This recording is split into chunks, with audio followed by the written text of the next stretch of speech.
Chers amis, lundi soir, dans l'émission Parole de Français sur TF1, Nicolas Sarkozy a annoncé son intention de créer un impôt sur les exilés fiscaux, les exilés qui ne vivent que de plus-values, de dividendes, d'intérêts.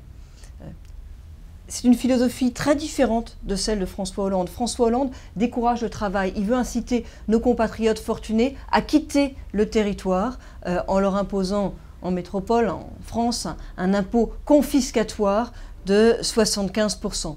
Nicolas Sarkozy, lui, souhaite les inciter à rester en France par une fiscalité non conservatoire, juste une fiscalité juste et responsable. C'est une mesure qui répond à un constat. On ne peut pas ignorer aujourd'hui qu'une minorité de Français, certes, mais une minorité, s'expatrie pour ne pas payer d'impôts tout en continuant à bénéficier de certains avantages que confère la nationalité française. Concrètement, et je veux vous le dire, cet impôt ne touchera pas les expatriés.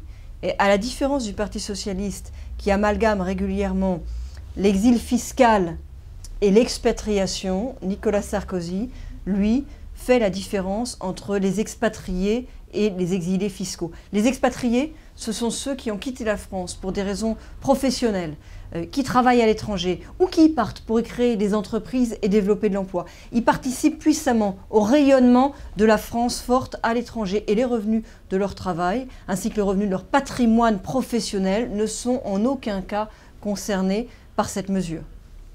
Et je voudrais dire qu'au cours de son quinquennat, Nicolas Sarkozy a tenu les promesses qu'il avait faites en direction des Français résidant hors de France. Il les a protégés contre une fiscalité excessive et injuste. Il s'est notamment opposé à la double imposition des Français résidant hors de France qui avait été proposée par le Parti socialiste, ainsi qu'à la mise en place d'une surtaxe sur les résidences secondaires des Français de l'étranger.